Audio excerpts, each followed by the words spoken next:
So you're sending direct mail, but it doesn't seem like you're getting any traction, or maybe you are getting traction, but you think you should be getting more. Is this really even working?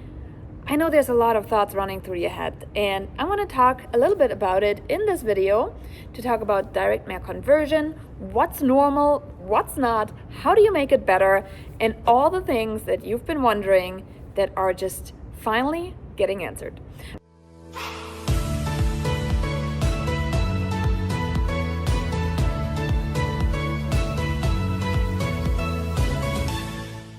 My name is Janine Sasso. I'm the owner and founder of the Hyperlocal Agent, and today again is all about conversion on postcards.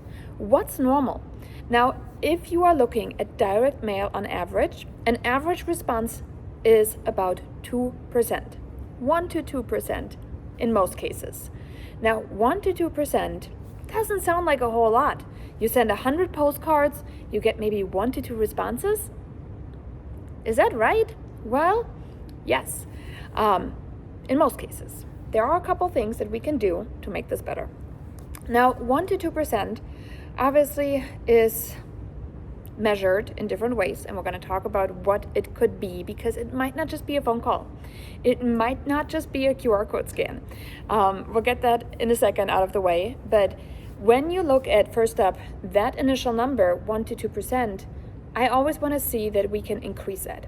And one of the ways to increase the 1 to 2% response rate is through personalization.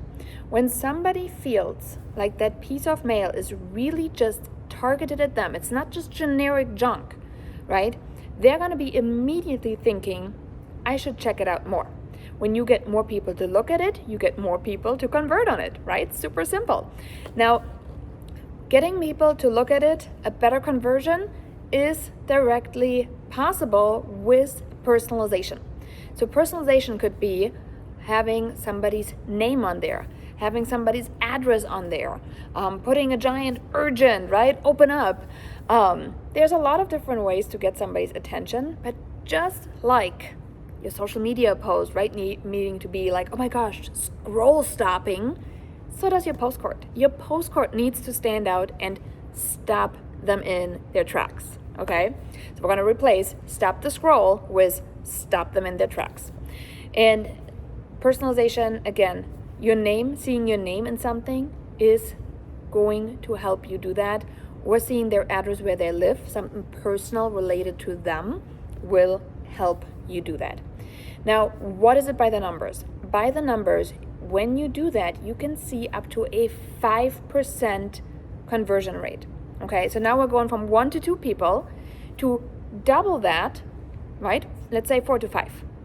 4 to 5 people are now opting in out of 100 of them. And you're like, oh, that's still not a lot, Janine. I'm like, well, it actually is pretty good, because you'd be surprised how expensive your online ads actually are.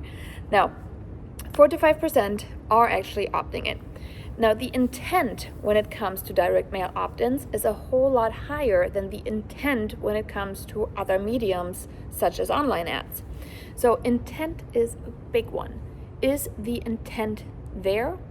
Well, if they're opting into your piece, right, or seeing something on it, they're engaging with it, yes, it's a real estate piece. Of course, the intent is really, really important to us, versus just somebody on Facebook scrolling around until they're like, oh, this looks interesting. Let me see what's going on. Now that we have that out of the way, we know how to get actually more people to, right, stop the scroll, pay attention to us. The next question is, what is actually paying attention? And in order for you to really understand that part, I want you to think about, what do you want accomplished, right? You want a lead. Really, that's what we're all here for, right? We want a lead from the direct mail piece. This could be somebody picks up the phone and says, hey, I got your postcard. I'm interested in selling my house. This could be a lead saying, oh, there's a QR code on there. Let me scan it with my phone. And then you get alerted that somebody is actually scanned the QR code.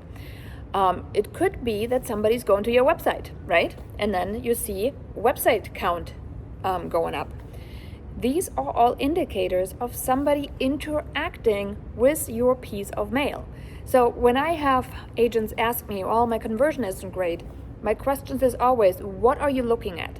Because if you're only looking at one of these metrics, for example, how many people scan my QR code versus how many people scan my QR code, how many people visit my website from it, how many people have called me, texted me, emailed me, right? All these are potential indicators of conversion. It's just you have to now figure out who's the lead and who is the lead, really, right? Now, when you have that one done, the next thing I also look at is where's your CTA placed? Where's your call to action? So many times do I see overlooked opportunities on direct mail. You really want to make sure it doesn't matter which site they pick up, there is a call to action on both sides, okay? All right, now summarizing everything we've been on, making sure, we're going to go backwards, making sure we have a CTA on both sides, okay? That is number one. Making sure that you have also a way to figure out what are the conversion events. Okay, there's more than one conversion event happening. You need to track them all in order for you to really understand it. And then personalization. Personalization is important because this is where your conversion can double. And that is not just based on me. There's statistics out there by Kodak and other big companies that have done those. So hopefully you are looking at your direct mail piece in a little bit of a different light next time. And of course, if you have questions, that's what we do here at the Hyperlocal Agent. We use GeoCentral for all things mail, and it does all the things that I talked about today. All the templates are designed to really make sure it is done for us the way we need it. And if your direct mail piece needs some tweaking, post them inside our Facebook group. We always look at those. Happy to help you out with those. Again, my name is Janine Sasso. I'm the owner and founder of the Hyperlocal Agent, and I can't wait to talk to you in the next episode.